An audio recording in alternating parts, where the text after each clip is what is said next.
On the broadcast tonight, the nation's largest ever parliamentary audit enters its second week, and in the spotlight on this Monday, the intelligence agency's alleged meddling in the presidential election last year. Firefighters are battling some of the most destructive wildfires to ever strike the most populous state in Australia, struggling to control at least 56 unrelenting blazes, and many fear that it could get much worse. And foreign investors stampede into Korea, buying up stocks for a 37th straight trading day to mark the longest buying spree on record as cheap equities and the nation's strong finances attract buyers. But are they here to stay? We have an analysis on Early Edition at 6.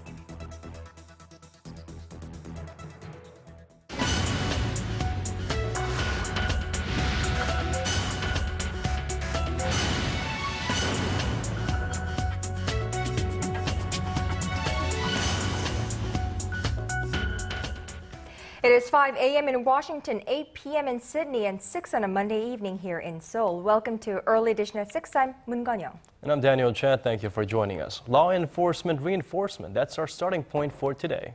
Where President Park Geun-hye has called on the nation's police to root out 4 social evils for the safety and happiness of the public.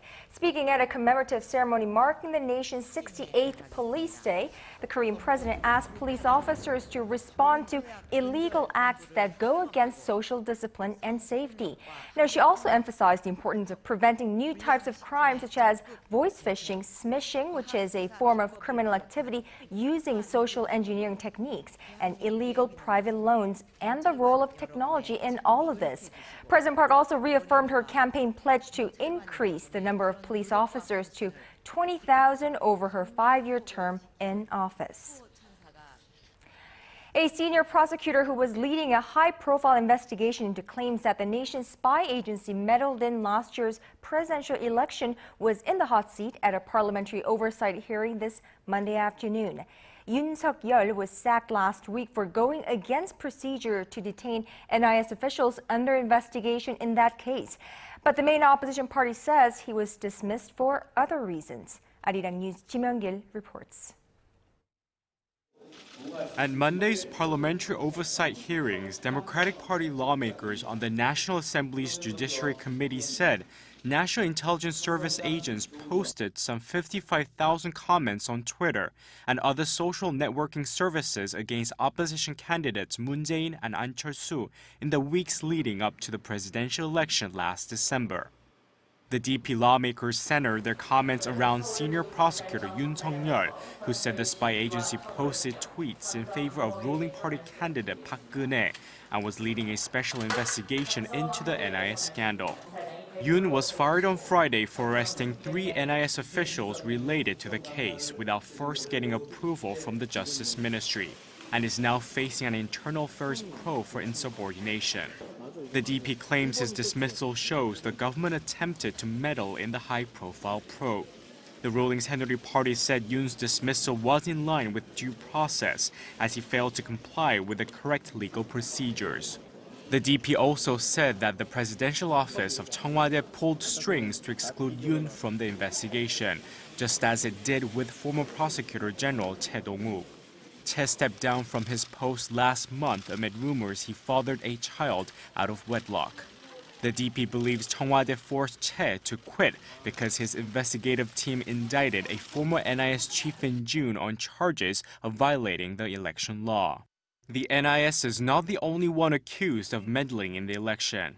An opposition lawmaker raised allegations last week that the military's secretive cyber warfare command unit posted messages online in favor of ruling party candidate Park Geun-hye ahead of the election.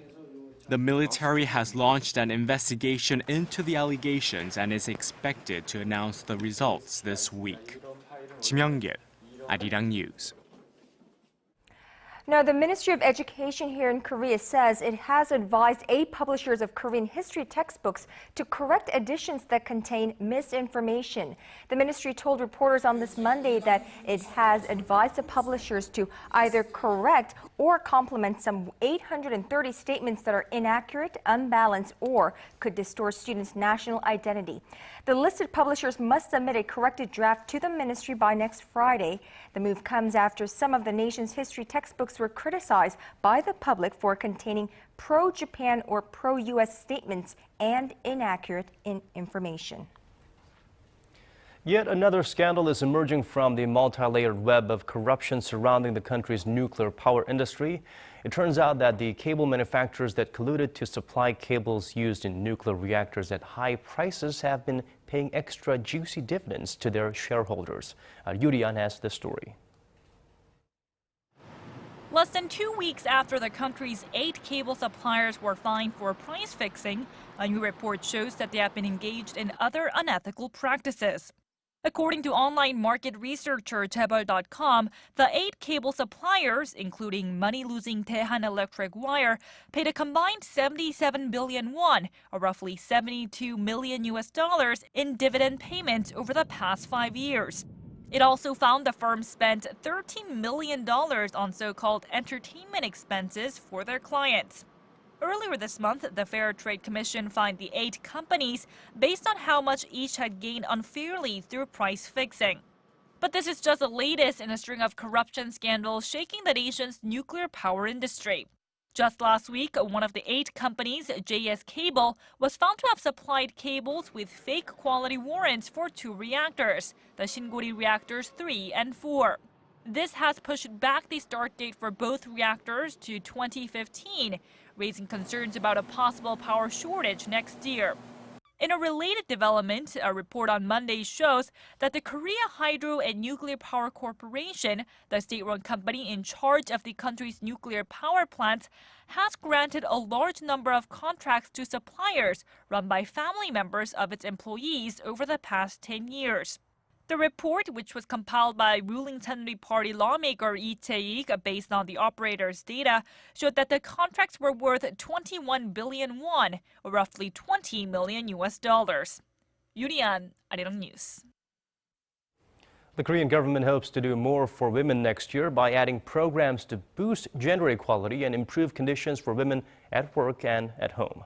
According to a budget proposal submitted by the Finance Ministry to Parliament, the government is seeking to spend 22.4 trillion won or $21 billion on gender equality next year, which is an increase of almost 70% from the $12.5 billion allocated for this year. The plan also includes more than $2.9 billion for child care programs, an increase of 19% from this year, and nearly $30 million for projects related to the prevention of sexual violence against women, an increase of around 6%.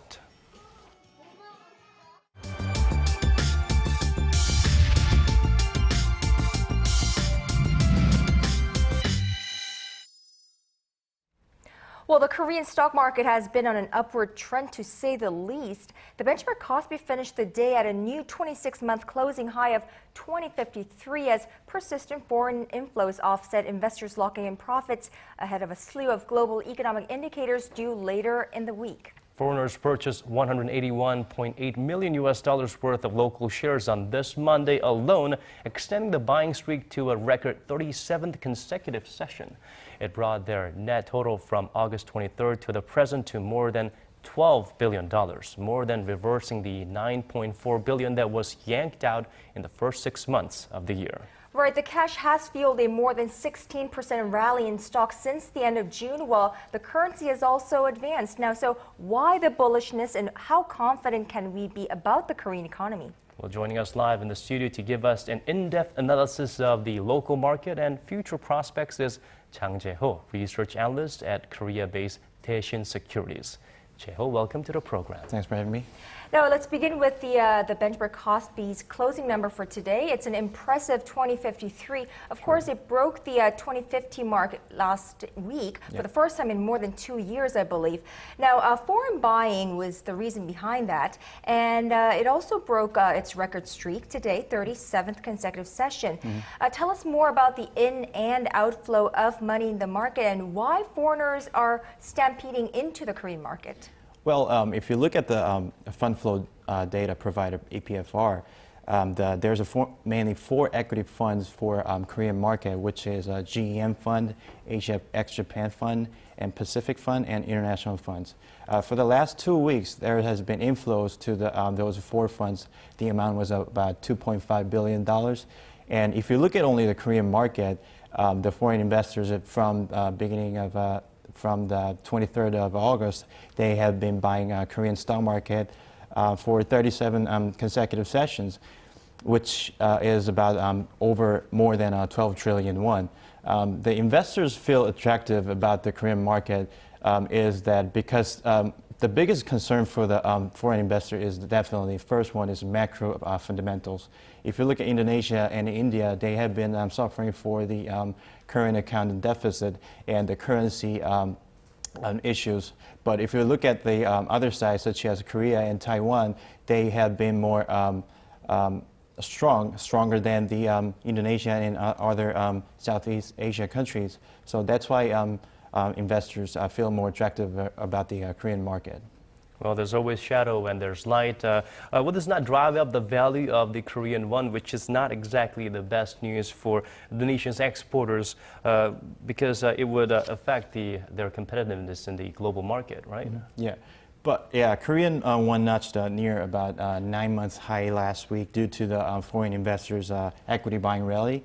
But if you take a look at the international market, the dollar index has been weak for several weeks, and because of the QE tapering issue and the U.S. debt ceiling issue so far. So that's why the dollar index has been weak. But if you look at the Korean market, but I think that the dollar is likely to rebound as the QE concern goes back to the right track. And once the QE tapering starts, then dollar is likely to rebound. And also, if you in Korea, because the BOK is cautiously monitoring the FX market, I think the Korean won will be they gradually will be weakened.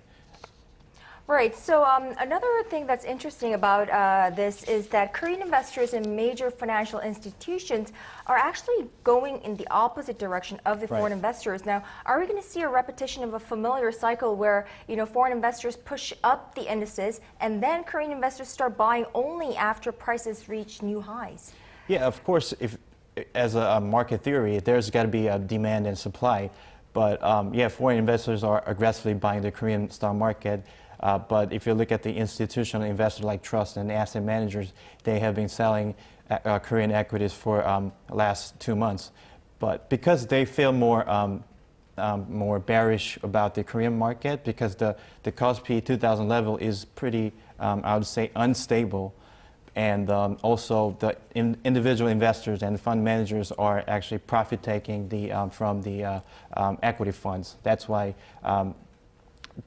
they have been selling those equities. But I think once the Kospi level is being stabilized at the above the 2050 level, then institutional investors will be back to the stock market. Okay, to prevent a sudden outflow of foreign capital, it's always important to go back to the basics. We know we need to focus on the fundamentals. How are we doing in terms of that, Joe? Well, compared to Indonesia and India, Korea has been, our economy has been pretty robust. Because the first one is the current account surplus is 19 months high. They have been rallying for 19 months. And the foreign reserve has been hit high record last month as well. So like I said, the fundamental is quite strong compared to other countries. Yeah. Right, so strong fundamentals are attracting foreign investors to the Korean market. Now, many seem to believe that this trend of foreign investors I guess stocking up on the Korean stocks will continue for the time being. Now, what's your forecast on things, and which factors should we be on the lookout for? Yes, the global economy has been in a recession period last couple of years due to the financial crisis in Europe and the unstable U.S. macros. But however, there's positive signs started from Europe, China, and the U.S. As I mentioned earlier, Korean company, I didn't mention it, but Korean companies will be benefit from all the major global players. But on the other hand, you have to keep monitoring the strong Korean won, and globally, you have to watch if the Chinese economy turnaround is firm or not. And the last one is the U.S. tapering issue is still a matter of concern as well. Okay, thank you for those very crisp and direct answers to all our questions. Chang Jae-ho, research analyst at Daeshin Securities. We look forward to having you back here again. Thanks for having me.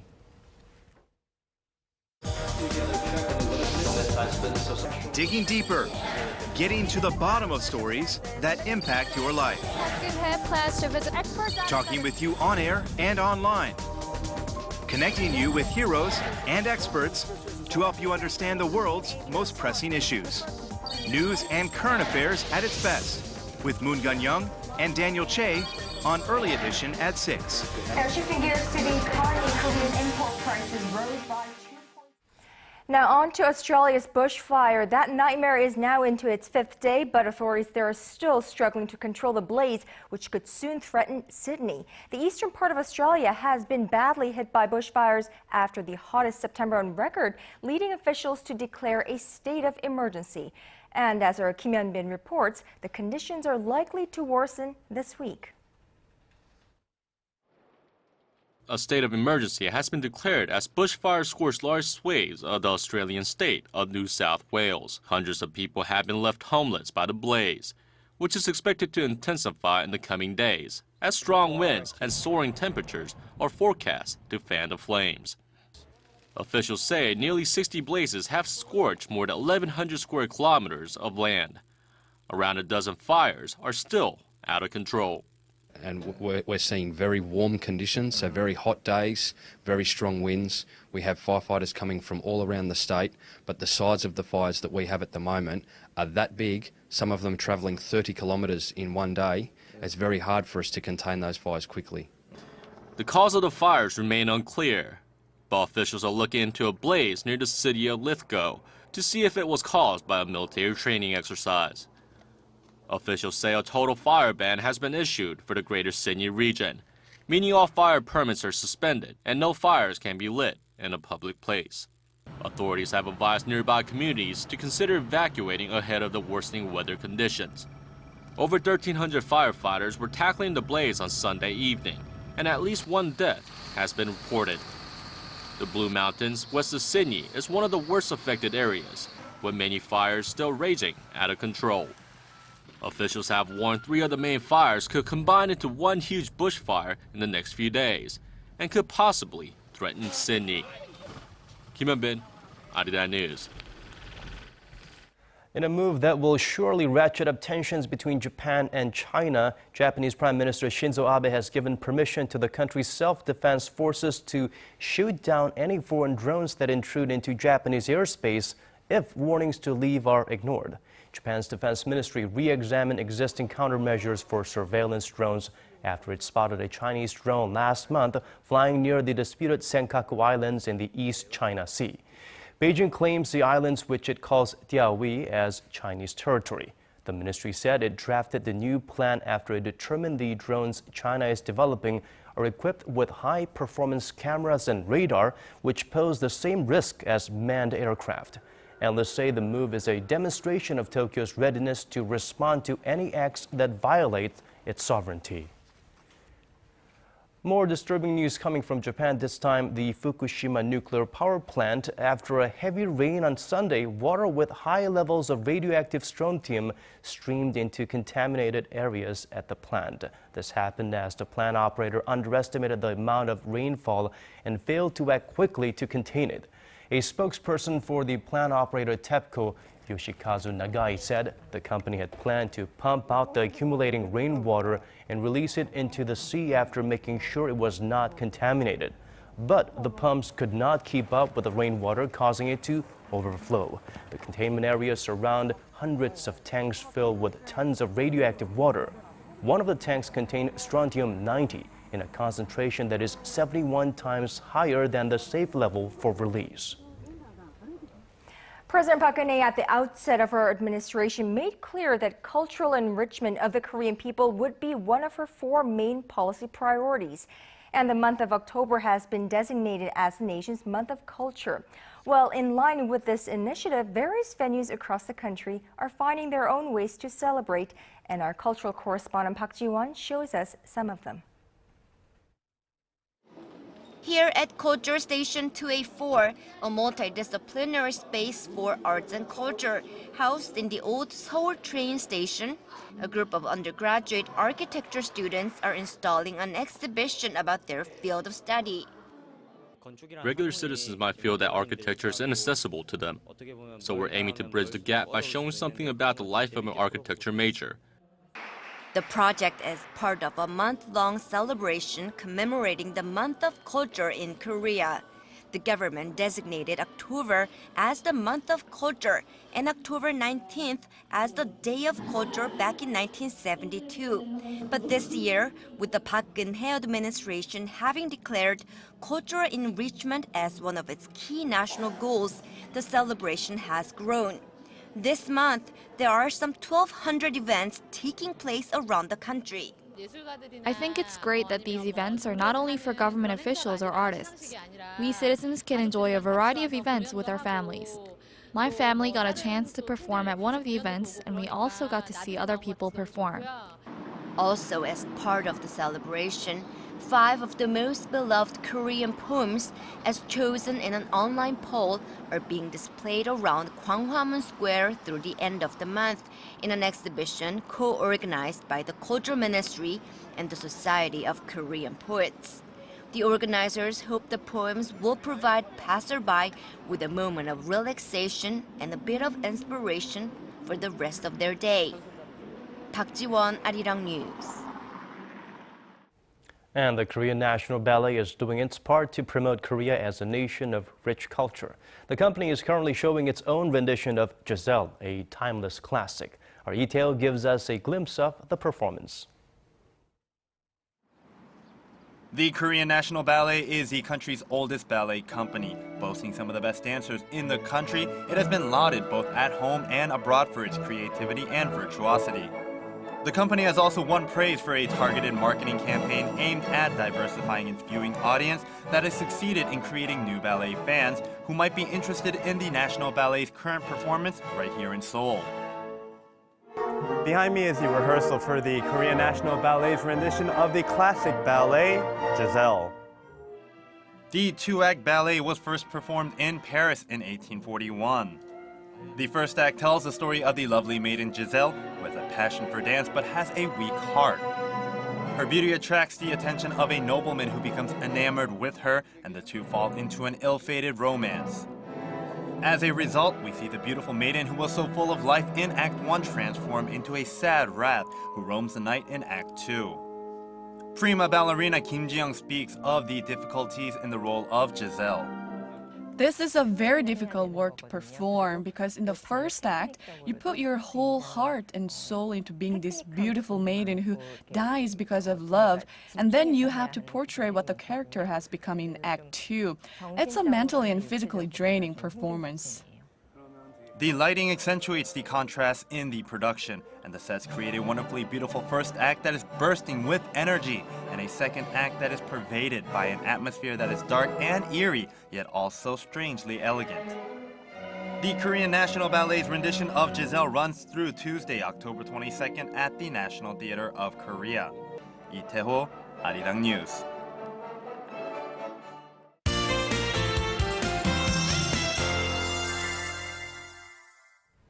Time for weather. That means we turn to our Kim Bo-kyung. Hello there, Bo-kyung. Hey guys, aren't we off to a nice and breezy start of the week here in Seoul? Well, we surely are. And Bo-kyung, can we expect more of this mild autumn weather throughout this week? Well, Kanyang, there will be a dip in temperatures towards the end of this week, so you should definitely grab a jacket or scarf and head out to enjoy this autumn weather while you can. Now, today it was a typical autumn day here in Korea with clear skies, and tomorrow is shaping up to be similar to today. However, there may be light passing showers in the East Coast and Jeju Island, so if you're in those regions, make sure to grab a small umbrella with you just in case. Also, it is forecast to be a foggy morning in the West Coast and some parts of the inland regions, so please be careful on the roads. Now, looking ahead at tomorrow's forecast, Seoul reaches 22 degrees. Meanwhile, Daegu and Busan hit 21 and 22 degrees respectively. Moving on to other regions, Daejeon reaches 22 degrees. Meanwhile, Mount Kumgang tops out at 8 degrees. Well, that's all I have for you this hour. Hope you have a wonderful evening, and don't forget to tune in for another update after 8. Thank you for that, Po-kyung. And that's all from us for this hour. Thank you for watching. This has been Daniel Cha. And I'm Moon Gun-young. Thank you as always for being here with us. Hope you enjoy the rest of your evening, and we'll see you right back here same time tomorrow. Good night.